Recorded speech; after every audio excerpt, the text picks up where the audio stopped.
So are we ready? Okay, we'll just start us out a little early. That way if we get done early, yay, you get to go to dinner early. The other thing is that there's a lot to cover, and so then I won't feel rushed and you won't feel like I'm talking so fast that you can't keep up. So I'm kind of glad that you're all here.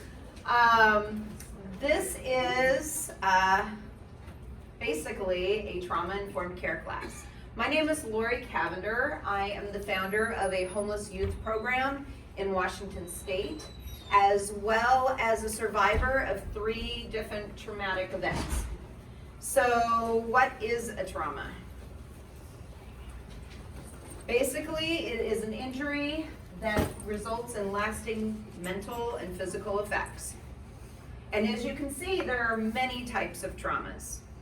Some that you may not even recognize as a trauma category, but there are 4 of those categories that affect young people. Which one do you think they are? Personal, Familial, environmental, and systemic. Yeah. So tell me one personal one that would affect a child. Molestation. Yes, perfect. Molestation. A familial. A death in the family. divorce, Divorce, okay. How about environmental? Fire, flood, tsunami, hurricane, anything that would displace a child out of their home. Systemic. Racism, yeah. And those kind of things are really popular as far as what we see in our work. But we're going to talk today about why people respond differently. Why do children respond differently than to adults, and why children in the exact same situation would respond differently. So there are 4 different factors that we look at: the pre-event, the event, the post-event, and of course their personal characteristics. So, pre-event factors.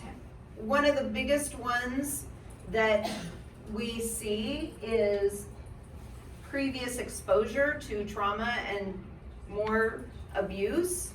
We also, family instability, right? Almost all of you in here are homeless liaisons or work with this population. So you see that instability in itself is a huge pre-event factor. And then the biggest one is the age at the time of the event and their developmental level. Those are the ones that we see the most in our work, correct? So let's talk about the event. I like to use 9/11 as kind of a visual. So everyone was impacted by 9/11. But depending upon how near you were to that event, if you worked in the building, if you lived on that street, if you were supposed to go to work that day, if you were a child of someone that was in that building, or maybe you were as far removed as just watching it on television, which was still traumatic in what it was. But our closeness to the event definitely changed the way that we were impacted by that event. Do you all understand that? Yes. Great, okay. So then post-event factors,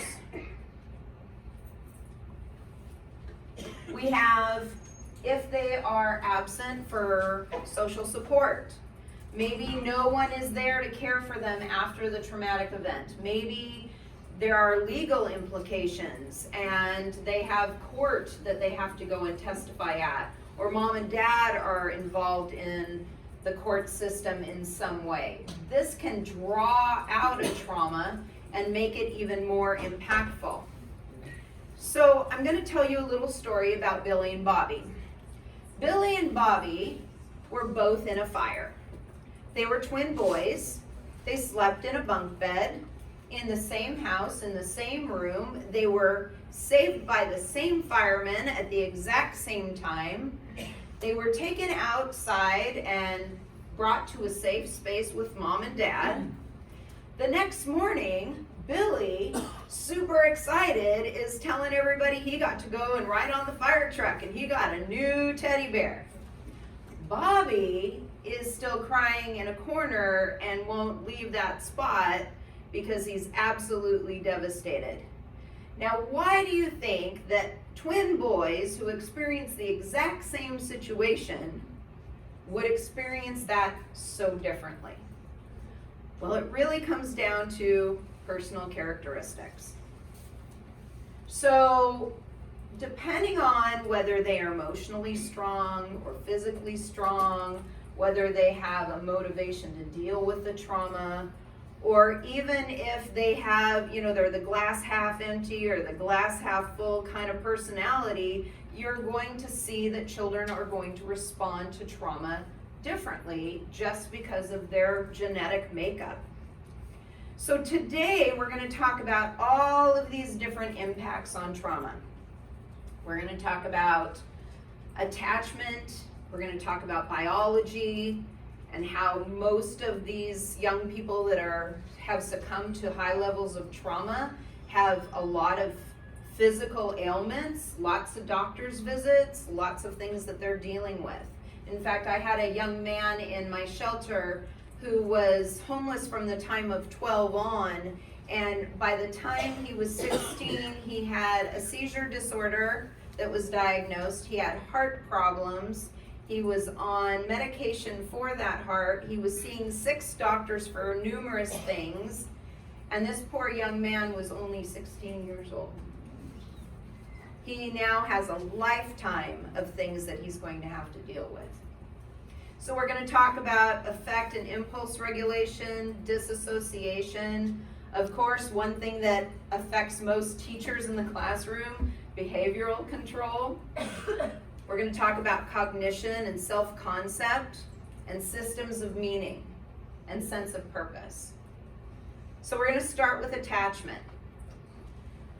Now, what I'm going to say as we cover all of those topics is not every child is going to have every single one of these things. What this is the scope of what can possibly occur. So I don't want you to say, oh my gosh, Lori, that is just horrible. Every child is going to have all of those things. No, I am not saying that. What I am saying is that one of these things on the list, or 2 or 3, may occur depending upon the strength of that child, the resiliency of that child, and the actual trauma itself. So we could have an inability to trust. Don't we see that with a lot of our young people, that they don't want to talk to adults because adults have let them down and they don't feel like anyone has trusted them in the past? And we find that a lot of them get exploited by other people in their lives, whether it be adults or it be peers. Biology. How many of you know what sodomization is?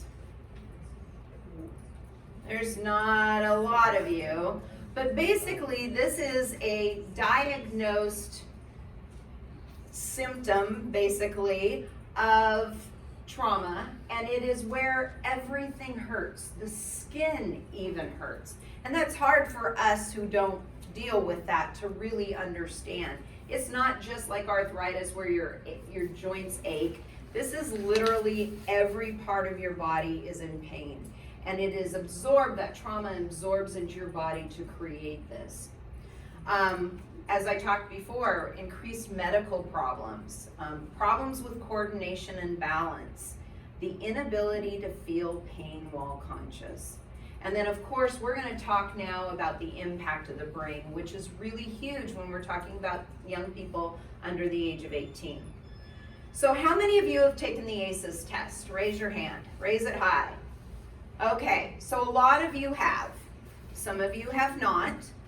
It was a major research project that was done by Kaiser Permanente and their foundation, and it really took trauma and showed how that affects into disease later on in life. So we're going to take the test really quick. okay? So if you haven't had the test, you can just do this on your fingers. I'm gonna read the questions and then you can just start, 1, 2, 3, and then we'll have a little talk about it. So number 1, did a parent or other adult in the household often or very often swear at you, insult you, put you down, or humiliate you, or act in a way that made you afraid that you might be physically hurt? If that's you, then you give yourself a 1. 2, did a parent or other adult in the household often or very often push, grab, slap, or throw something at you or ever hit you so hard that you had marks or were injured? 3, did an adult or person at least 5 years older than you ever touch or fondle you or have you touch their body in a sexual way or attempt to act or actually have oral, anal, or vaginal intercourse with you? 4, did you often or very often feel that no one in your family loved you or thought you were important or special, or your family didn't look out for each other, feel close to each other, or support each other? 5, did you often or very often feel that you didn't have enough to eat, had to wear dirty clothes, or had no one to protect you, or your parents were too drunk or high to take care of you or take you to the doctor if you needed it? 6, were your parents ever separated or divorced?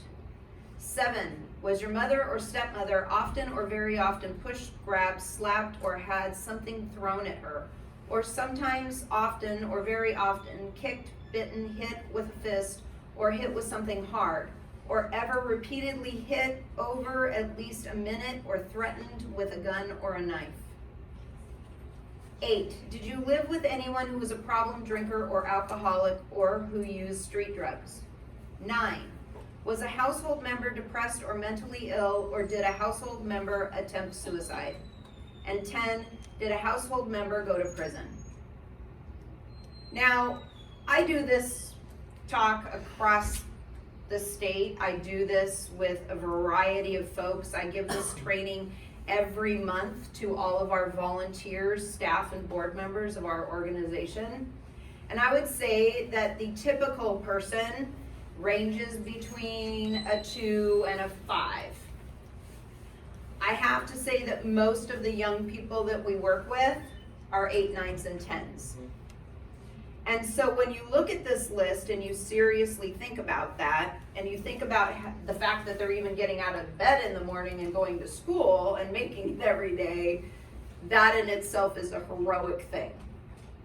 And so if we put that into context and we realize that these are the things that young people are living with, and by having more than 5 of these things will ultimately cause more disease, more illness, more struggles, and as we will see later, changes in their brain growth that will last a lifetime, we need to realize where our place is in that and how we can really help.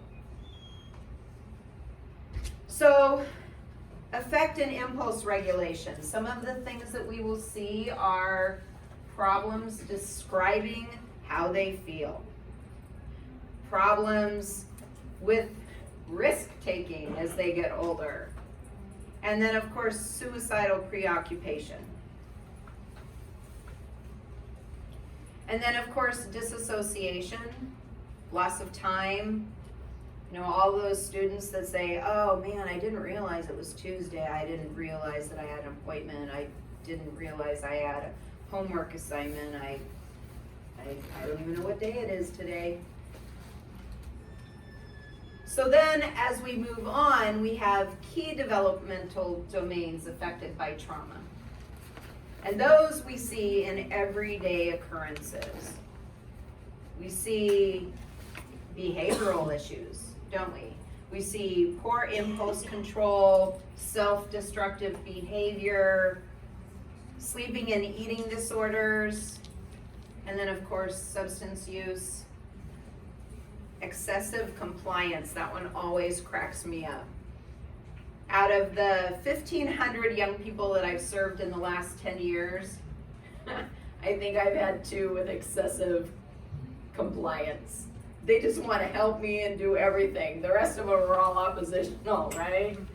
But that one always cracks me up.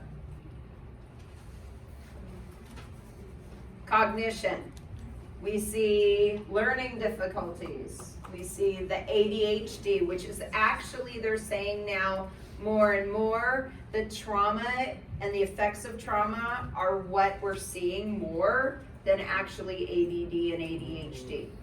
It's just that we didn't know enough about trauma in the beginning to be able to recognize that and diagnose it as that.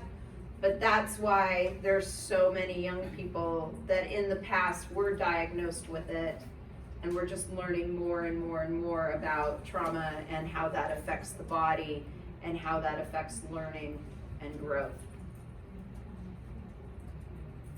And then self-concept.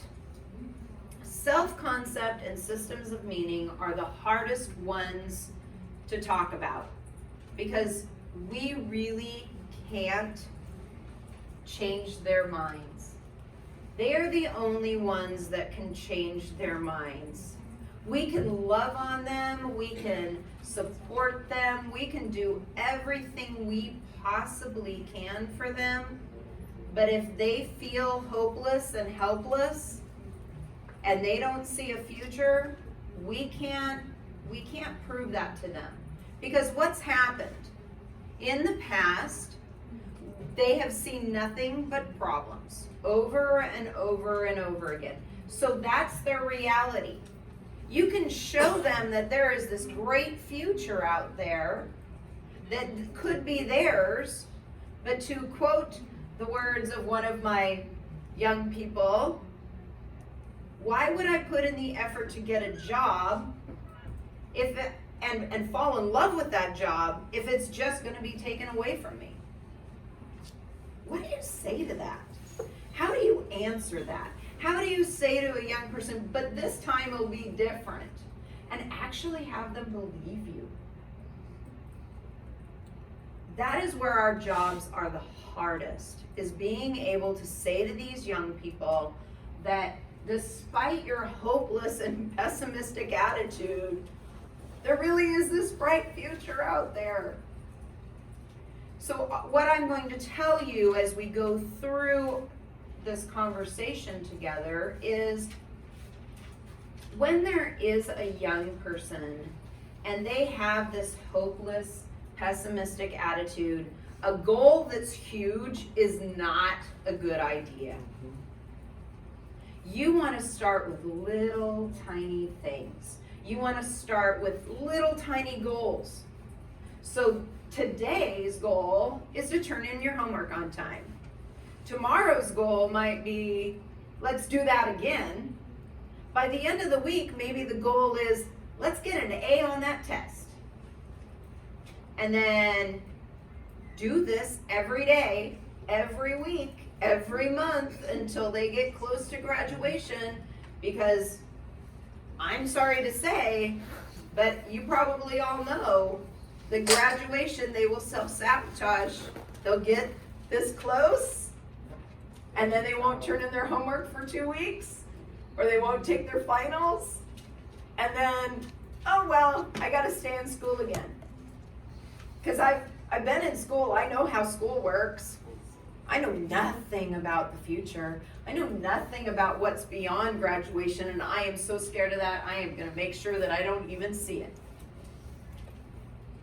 That's where this comes from.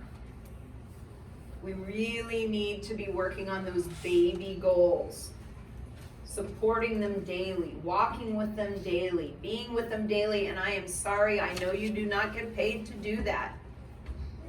I know you've got hundreds, if not for some of you, thousands of young people. So how do relationships get created in an environment where you have no control over that? So that's where wraparound care with the teacher, the coach, the campus counselor, where you're all working together for that individual. Because you as one person is not going to be able to do that unless you're a teacher and you work in a small school and you've only got 32 in your classroom max, and that's it. That might be the only way you would be able to do that.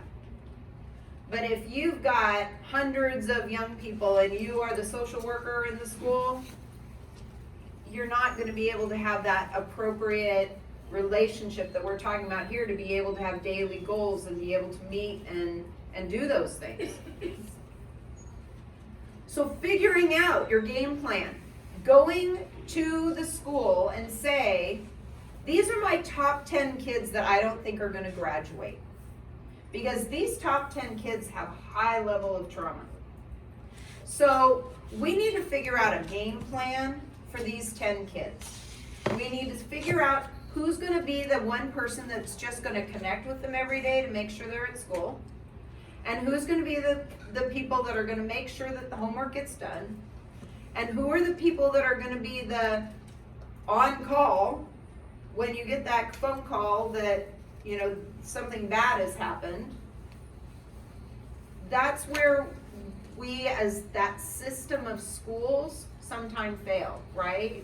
Because there is only so much that we can do, and especially when we're talking unaccompanied youth. When we talk about young people that are surviving homelessness with their families, that's different because they've got that family. That family is going to help push them to be better than what their situation currently is.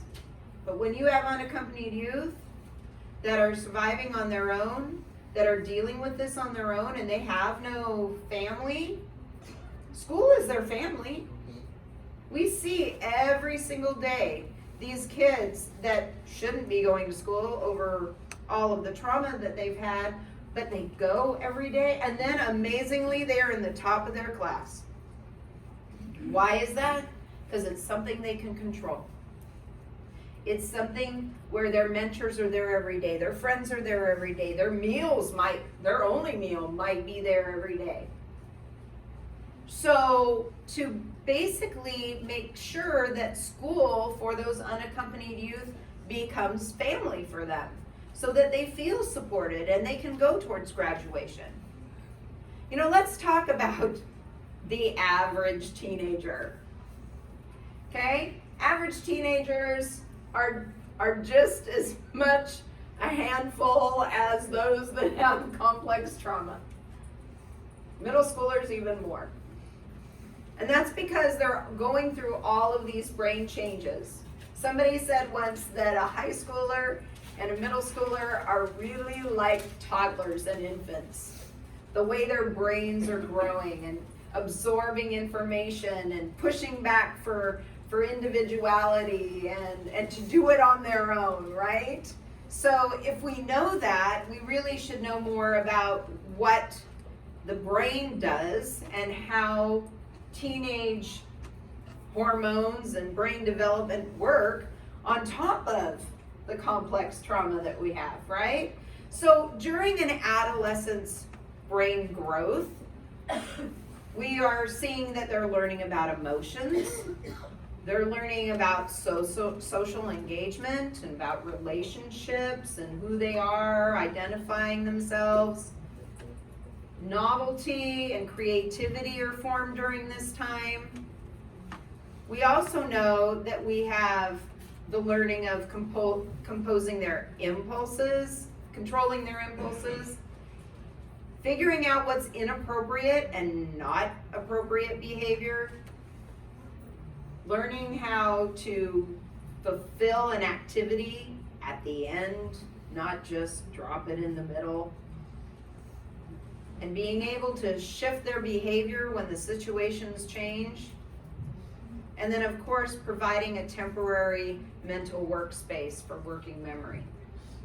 These are all things that your typical teenager are learning how to do. Now you just add complex trauma on top of it, and then you've got a whole different can of worms. So looking at the brain, let's look at what it takes care of. We've got everything the brain takes care of, from thought to emotions to appetite to sleep to heart and blood movement, body temperature.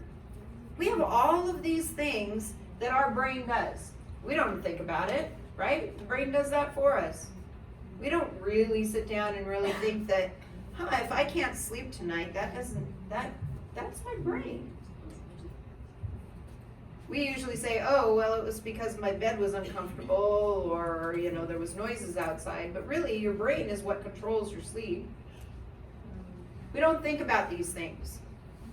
So again, when we're talking about the young people we're serving and working with, all of these things, if their brain development has been stunted, these can be stunted. So let's recap. We will look at the brain. So this is your brain. You got your right half of your brain, you got your left half of your brain. The right side of your brain is the traumatic memories. This is your emotional side, right? Your left side is your logical side. Now, if there's a traumatic event, those memories are stored in the emotional side. But for a healthy person, they need to be able to communicate back and forth. So you've got the emotional trauma side, and you've got the logic side, and then right here in the middle is called the corpus callosum. And if the corpus callosum is disrupted, not healthy, not working right, then these traumatic memories can't move over to the safe side of the brain and be able to process it and be able to realize that they're safe. They're just going to sit in this anger, screaming, terror section. There is a chart that absolutely floors me. It breaks down our development of our brain from ages 0 to 30. And then it breaks down what parts of the brain are being worked on, and then it breaks down to what the thought process is. And at the very bottom, it says what state we're in. And we go from terror at an infant to fear at 8. So between 0 to 8, we're afraid. We are naturally born afraid. Well, what happens if something happens between 0 to 8 while we're afraid? We stay there. We stay in that mode. We may or may not grow out of that. We may constantly be living in fear. Because what happens is if a young person has a traumatic event at the age of 3 or 4, and they're already in that state, they may not have that ability to learn anything farther than that. They get stuck there. Have you ever heard about young ladies that are raped and then their age development doesn't move any farther than whatever that age was? That's the same kind of thing. So what happens if their brain doesn't grow properly?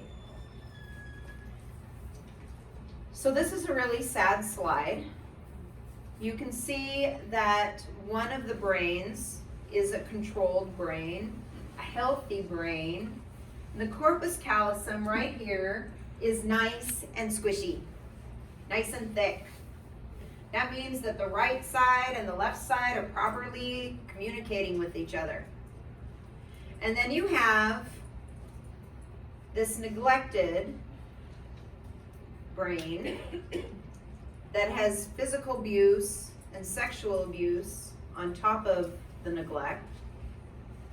And you can see how thin this corpus callosum is. Now, because it's not all squishy and bouncy and thick looking, it's going to have a hard time processing from one side to the other. So that kid that's always angry, that kid that's always screaming, that kid that is constantly in an emotional mess, that's what that looks like. And here's what I'm going to say. When you become 25, when the brain is done developing, it doesn't just automatically pop up like this. It stays like that. So at 60, 70, 80 years old, it's going to stay looking like that. Yeah? So you're saying nothing changed trauma at all once it's done, it's done? Nothing medical, nothing emotional support? So as far as brain development, no. When this, whatever your brain looks like, by the time you're 25, that's what you end up with. Now, I'm not saying that there aren't skills that you can learn to overcome those barriers or overcome those disabilities that are caused by your brain, but it doesn't just automatically, okay, now I'm an adult, so I just automatically get a healthy brain and start over again. So we're going to see as a society, we're going to see all of our adults, right? We make judgment calls as adults, don't we? When somebody is not working hard enough, we call them lazy. When somebody is angry all the time, we label that something else. But have we ever thought that maybe these people that are having issues at work, in social settings, are dealing with that and have been dealing with that since childhood? We haven't thought about that in the past, have we? We haven't really thought about the fact that the more trauma that we are seeing in these children is eventually going to carry over into adulthood, and then we're going to continually have more children with trauma.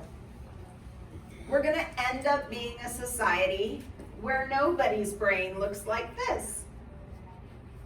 And that's a sad fact. But with that fact and that knowledge, we need to realize that we need to start loving everybody.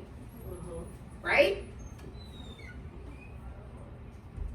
So we need to have patience, we need to have grace, and we need to cover everybody with some mercy, because this is what these young people are dealing with, and we as a society dealing with these people are dealing with. So what happens when this occurs?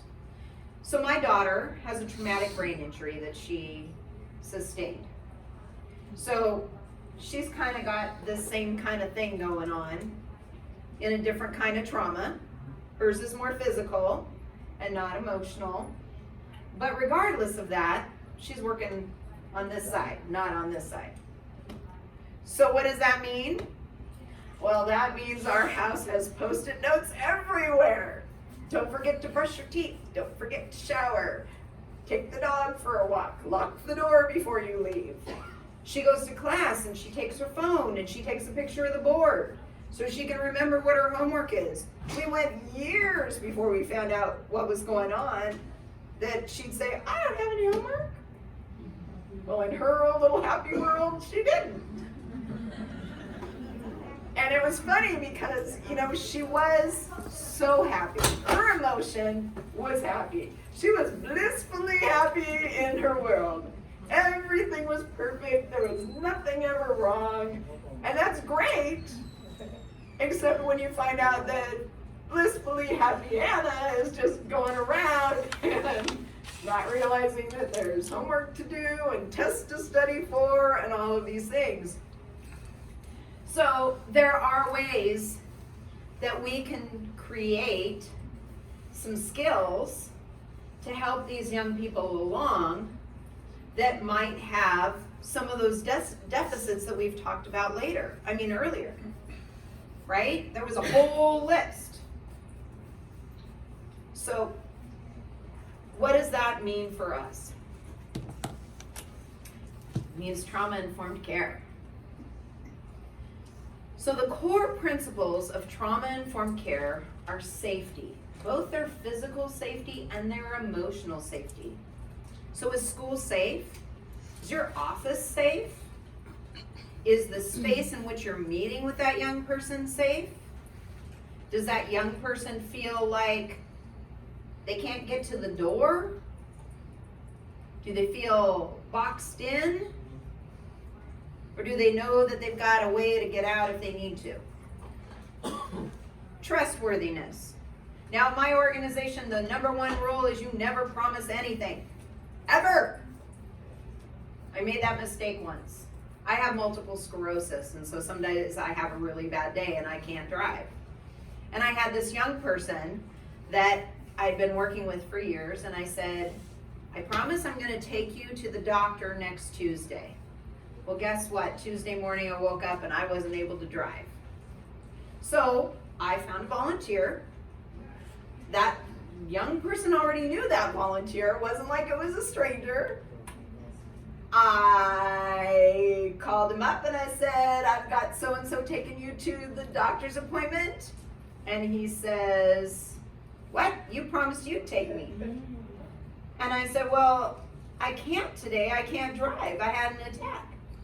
Well, I don't care, but you promised. Now, me in my adult mind, I'm thinking, well, I'm sick. He's got to understand. No. Do you think that relationship ever healed over that? No. So, the number one rule in our organization, because that was like 15 years ago, so I learned 15 years ago you don't do that. But the number one rule is you never make a promise. I will try. That's the number one word. Try. I will try and get you to that appointment, and if I can't get you to that appointment, somebody will get you to that appointment. Because I learned the hard way, so don't learn from my lesson. Don't learn it the hard way. Choice. Choice is so huge. You need to include them in every decision you make about them. It's their life. If you need to call CPS, you let them know you need to call CPS, and you will allow them to sit in that phone call. You're not going to say anything behind their back. You're going to include them in all decisions that are being made. Because if they feel that they're included in all these decisions, then they're going to have a better buy-in. If you tell them what to do, that's just going to make them angry, right? And then we go back to that picture of the brain, and then they just stay in this angry state. So we don't want that. We want collaboration. We want to work with any person that's in that young person's life that's healthy. I will say that again. That's healthy, right? We want to make sure that their coach, if their coach is a great mentor, if their teacher is a great support, if they've got a friend that needs to come with them when you meet with them, allow that. Because again, we pop back to the top word, safety. They need to be able to be feeling safe.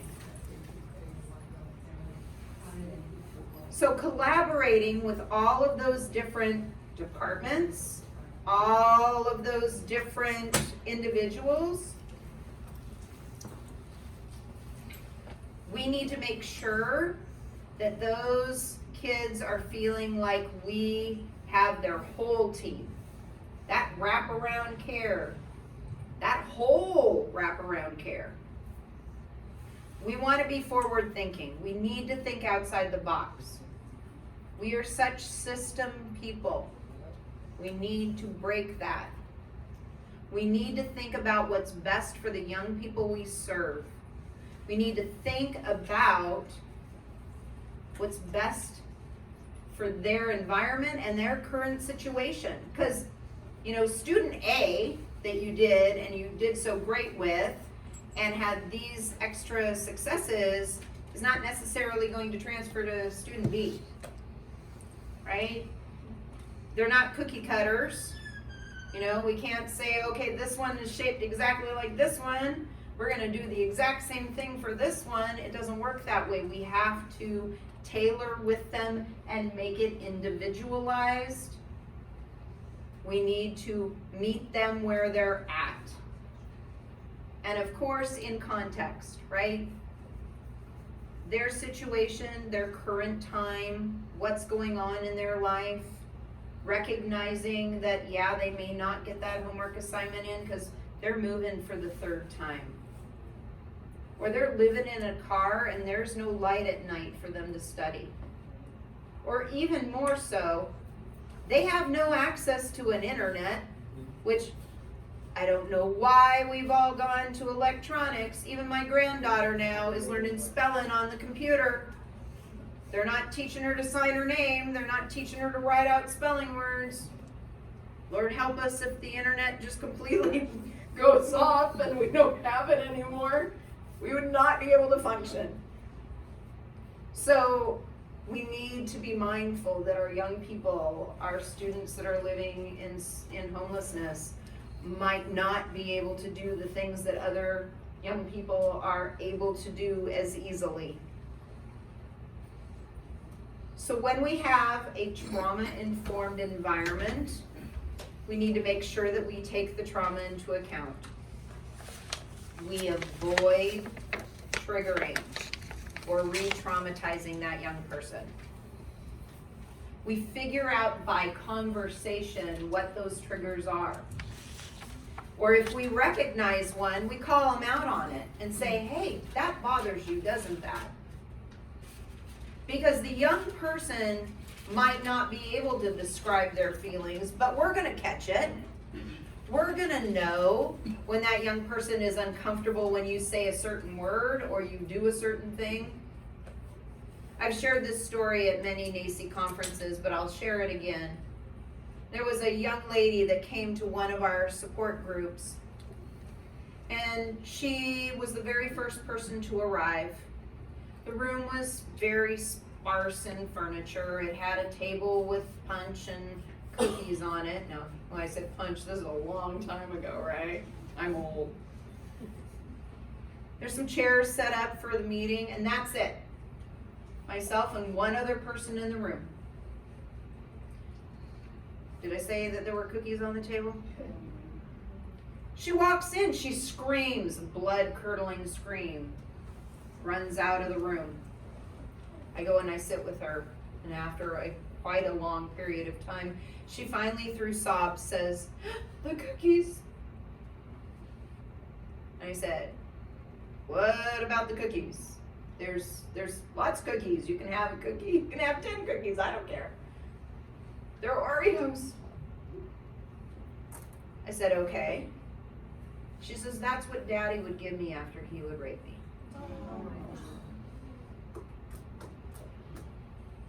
I had a volunteer once come into my office and I was giving this class, and he looks at me and he's 60 years old. Says to me, "Onions." I said, "Really?" He goes, "Yeah. Mom used to lock me in the cellar. I don't have onions in my house. We don't cook with onions. My wife knows not to bring them home."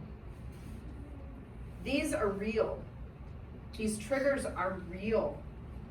We may not understand them because we have not lived through their lives. But when we think about it that way, we have to realize that there are going to be things in our office maybe that might trigger them. Or we might trigger them ourselves. We might look like mom, grandma, grandpa. We might look like their abuser.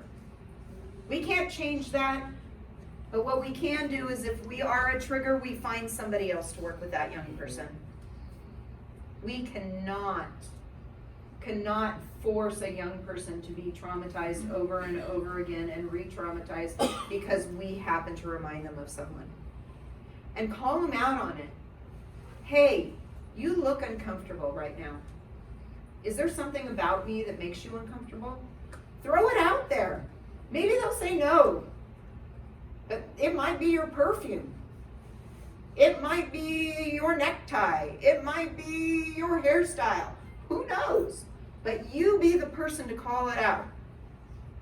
Don't make them do it, because they're not going to. They're going to be too afraid to say something to you because you're already the person, the bad person, right? They view you as whatever that trauma was. So take that away from them. Offer it out to them. Say, I am really, really sorry. I see you are uncomfortable. Is there something about me or something I've done that makes you uncomfortable? And this is a safe space, so please, please share with me. Then maybe you'll get the answer. Most times you will. Be honest. Be real. They can smell bullshit a mile away. Especially those teenagers, right? Those elementary kids, they haven't quite gotten there, but woo! Those middle schoolers and high schoolers, you gotta be real, because if you're not real, they won't even care. They'll blow you off. They won't listen to a thing. So adjust the behavior of your staff, the volunteers in the organization, to support the individual's coping capacity. Do not expect them to fit into your mold. You need to adjust your behavior and your ideas and all of that to work with them. And allow the survivors to manage their trauma symptoms successfully so that they are able to then retain services. Because if we are not preparing them in the right way, they will not end up like Mr. White that we saw this morning. Mr. White was told that there were expectations. Mr. White followed those expectations and worked very, very hard and has become a very, very successful man, and it was an honor to watch him this morning. But we need to do all of these things to give our young people the best chance, like Mr. White. So, one thing for our organization is we are focused on trauma-informed care, which we've just been discussing, as well as positive youth development. Now, they're very, very similar in their approaches. In fact, they're both individualized. They're strength-based. They partner with not only the young person themselves, but with their supports and the good people in their lives. That we are working with other services and other providers to give them that full wraparound care and that full option of services. And that we give them opportunities to learn and give them the support that they need.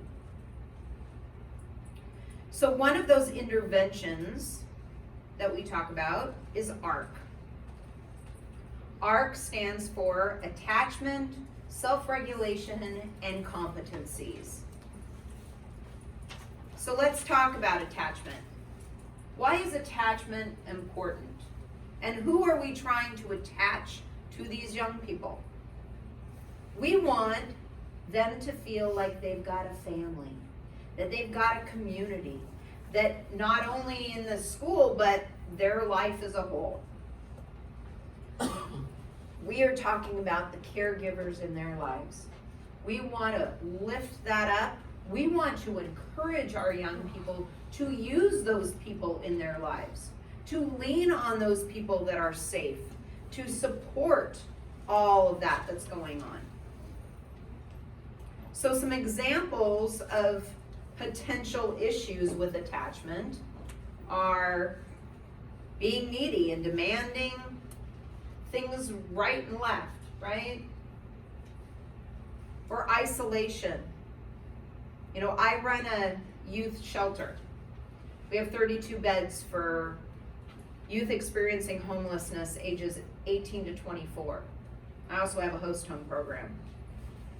But for our young people that live on campus, we make them get out of their beds from 9 to 5. Why do you think I make them get out of their rooms from 9 to 5? So that they don't isolate themselves and get in their own heads. Not because I want to see their happy, smiley faces every morning, which I do, but that's not the reason. The reason is that I know that if they get into a pattern of getting up from 9 to 5 and they go out and they may just be in the drop-in center space, in the living room space, they may be out on a bus doing whatever. I'm hoping they're out looking for a job or that they're going to school. For most of my 18 to 24-year-olds, it is a job. I have a few in college right now.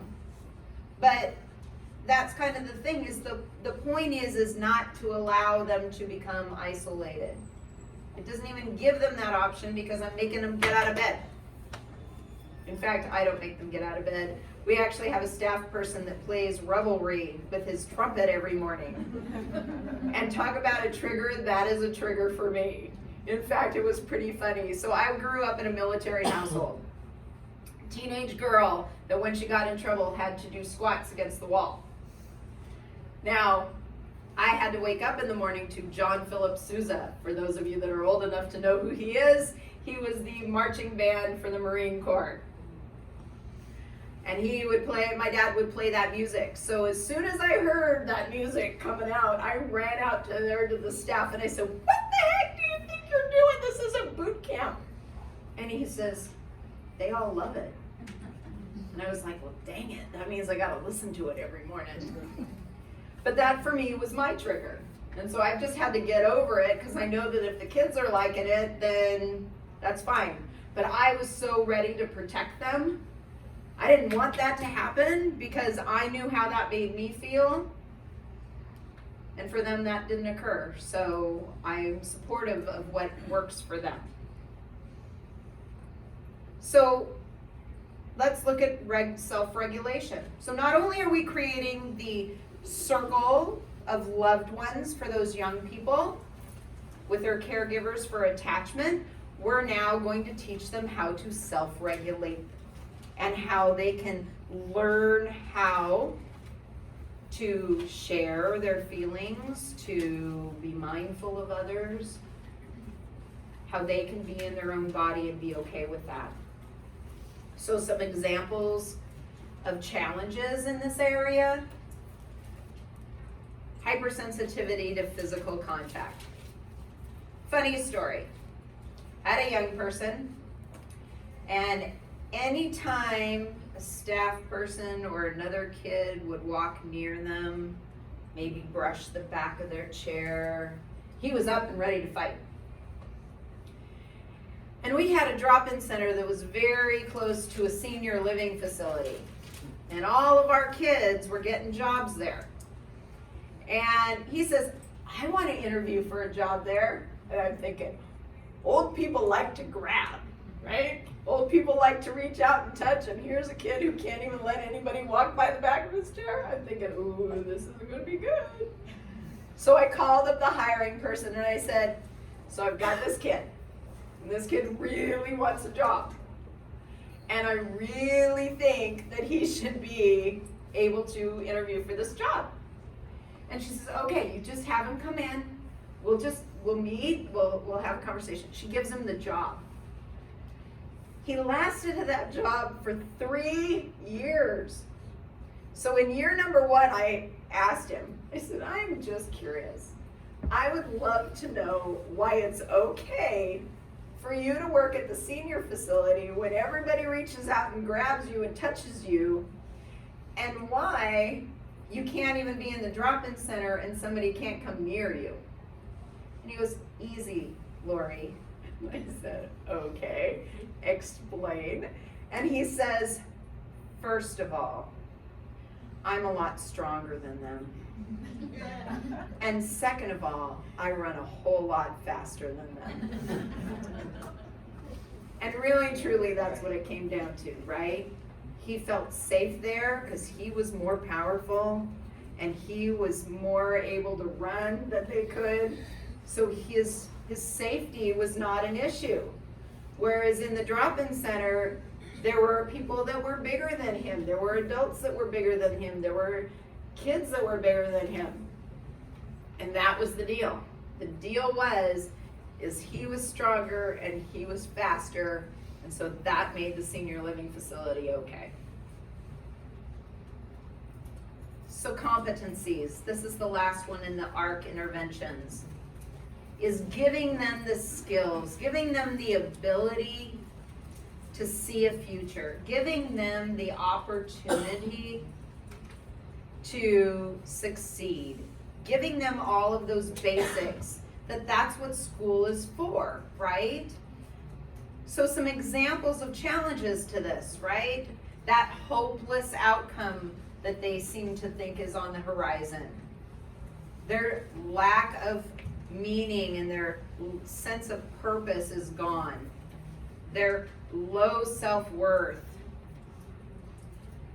Their difficulties in following directions. Making sure that their homework's done on time. Planning and thinking for the future. All of these things we see with our soon-to-be graduates, right? Those that self-sabotage.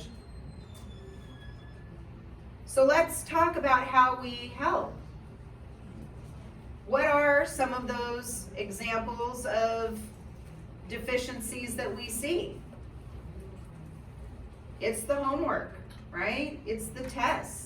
It's the organizational skills that all fall under that ADHD, and then land them into special ed classes for organization.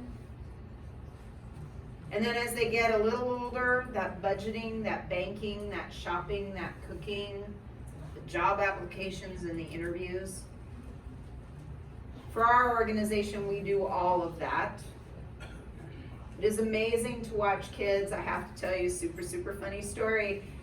Had a kid out there, told him to weed eat the yard, and he's out there like this, vacuuming it up, pushing the weed eater back and forth. Now, for those of you that know how to use a weed whacker, it goes back and forth this way, not like this.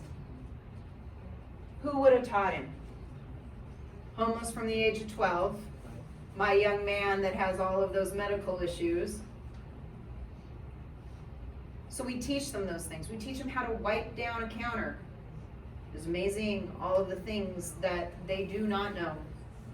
They can be 24 and walk in my door, not know how to shower with soap. That one always amazes me. How many kids come in and say, I showered. Now that is one rule on our campus, you have to shower every day. I got enough soap to last me through the apocalypse. So soap is not an issue at my place. But they have had that as a luxury for so many years that washing without it, that's their norm. So teaching them those basic things that we assume, they're 17, they should know those things. No, they don't.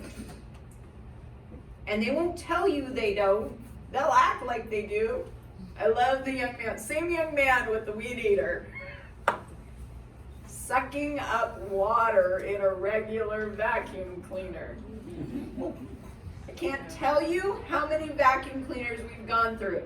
Probably about 24 in the last 3 years, because they think they're just like a shop vac. They're not. But that's part of the learning process, right? We cannot assume that these young people know what it's like to do these things. How to make a bed. My oldest daughter is a homeless youth we took in when she was 15. She's now 34. She's going to Bastyr University. She is doing fabulous. She's married, has been for a little over a year now. Had a beautiful wedding. When she first moved into our home, she didn't know what sheets were at the age of 15. She had been in a new school every single year from kindergarten on. When she moved in with us, it was the first time she could be in a school for 4 years. It was huge for her. But she had lived on a bare mattress on the floor with no pillow and a sleeping bag over the top of her for all 15 years of her life. That shocked me. That's why I do what I do now, because I love my daughter, and I hate to know that there's children out there that are living like she had to. So what can we do to help? One thing we can do, Tacoma, I live in Washington State, Tacoma created something called Compassionate Schools. And sadly, it takes a lot of money to become a compassionate school. And so sadly, this didn't grow like it should have. But the concept is there, and the concept is real, and the concept is exactly what we should be seeing in our schools. and what you as administrators, as teachers, as homeless liaisons should be advocating for. The entire curriculum is online. You can go online and type in Compassionate Schools and it is there, and you should do it because they think of everything, down to instead of having chairs that creak along the floor, they put tennis balls on the bottom of every single one of those 4 legs. Now, yeah, that is expensive, but if you're doing it, great. Because those are the things that are gonna make a difference in these kids' lives. So lastly, emotional first aid. That's that secondhand trauma that we all take home with us every single day, right? And it wouldn't be an easy conference if we didn't talk about self-care, right? So, these are the risks that you can possibly see if you have been taking in too much secondhand trauma. When you start seeing any of those things on the list, that's when you need to reach out to your administration and say, I need a day off, or I need a break, or I need an assistant, or I need a co-person because I just can't do this. It is really, really important that we take care of ourselves. It's that same adage about put the oxygen on yourself first before you try and give oxygen to anybody else. We need to be taking care of ourselves. So with that, that means that you really, truly need to create some sort of self-care. So what I want you to do is I want you to find a partner, I want you to turn to that partner, and I want you to give them 2 things that you do for your self-care. And if you can't come up with 2 things, then we need to have a conversation. All right? So turn to your partner and do that. Sure, I'll be your partner. I like to go for drives. I like to just go out and look at the landscape. And it kind of helps me flood the thoughts that are, the weight of my students. And it helps me push them out of the market. And it's refreshing. And number 2, the ice cream. I'm not gonna lie. But you.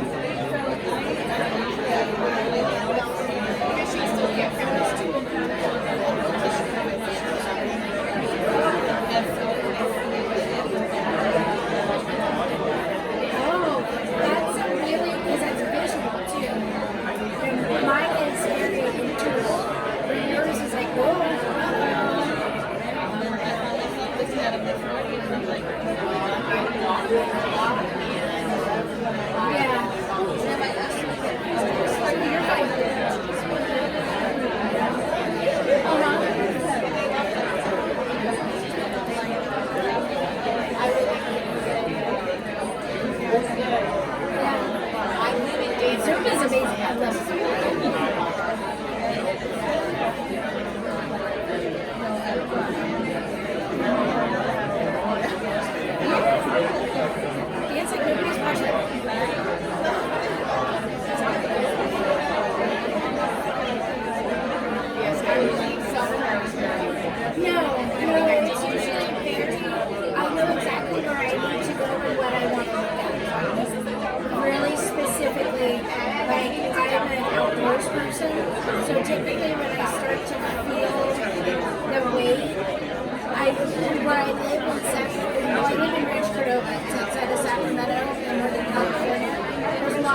ideas because Yeah, no, I just you guys are talking a lot. it's kind of I use. I am happy that you all have so many good ways to create self-care. You all must be super healthy. You might not have any stress at all considering how much you were conversing about all your great ideas. Now, how many of you, with a show of hands, now that you've shared those things, how many of you have not done any self-care for quite a while? Raise your hand. Are you being honest?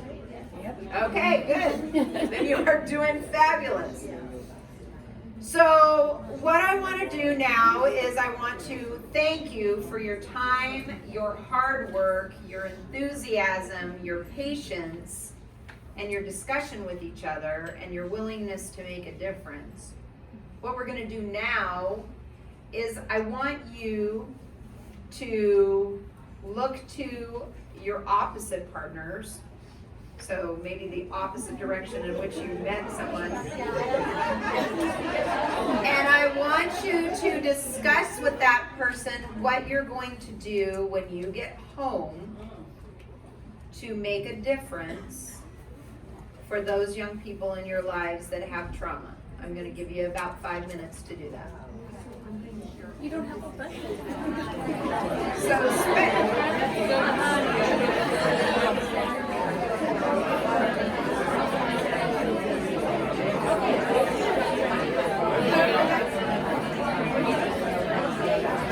We can all talk.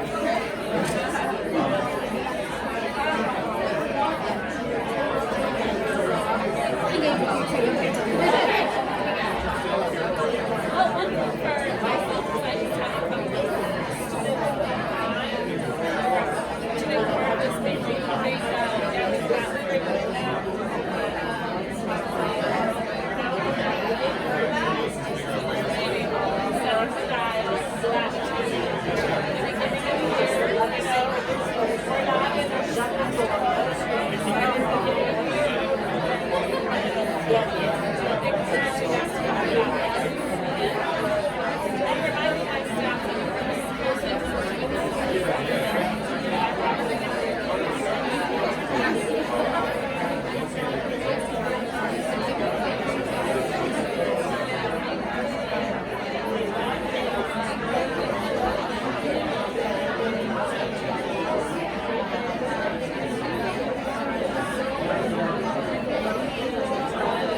Now it's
going out and getting you can do it. Like, help me with this. How do we get this This is where you're at. But they need a support to be able to these kids challenging behaviors.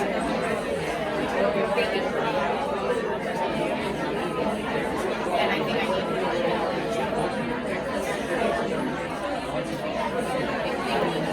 and not just be engaged in music and follow them positively so that you have help something that's not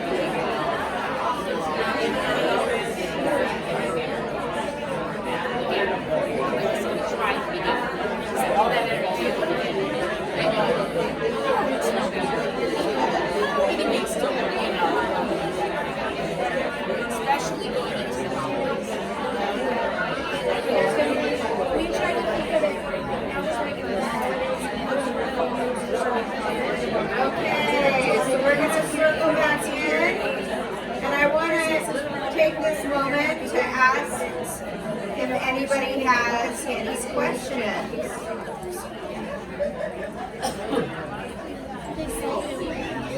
Are there any questions before I let you go for the day?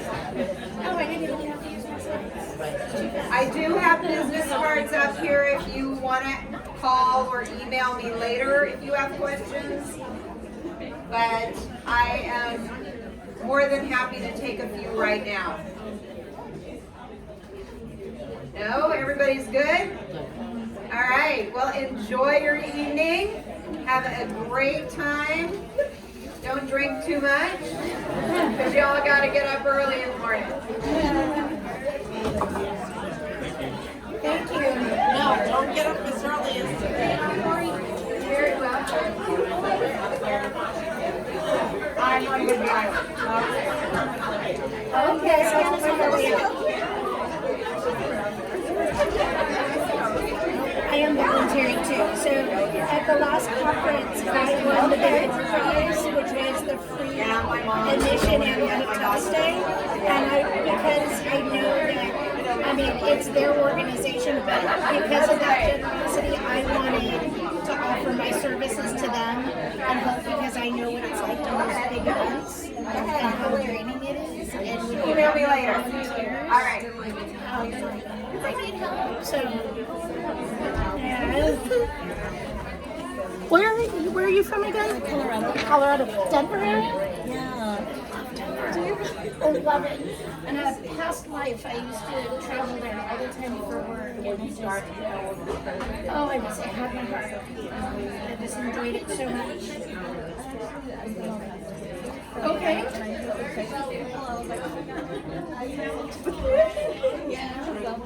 That's fun.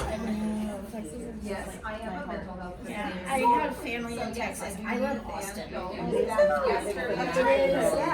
You have one. easily one of my husband's family was from there. And I absolutely just love Austin. It's so, it reminds me a lot of Sacramento. As a national tree. Yeah, it's so What the district did, and overpriced. what our district did, But it is it's beautiful because you're an hour and a half from the Sierras, you're an hour and a half from the Pacific Ocean, to just train us. and then you can just venture. Right.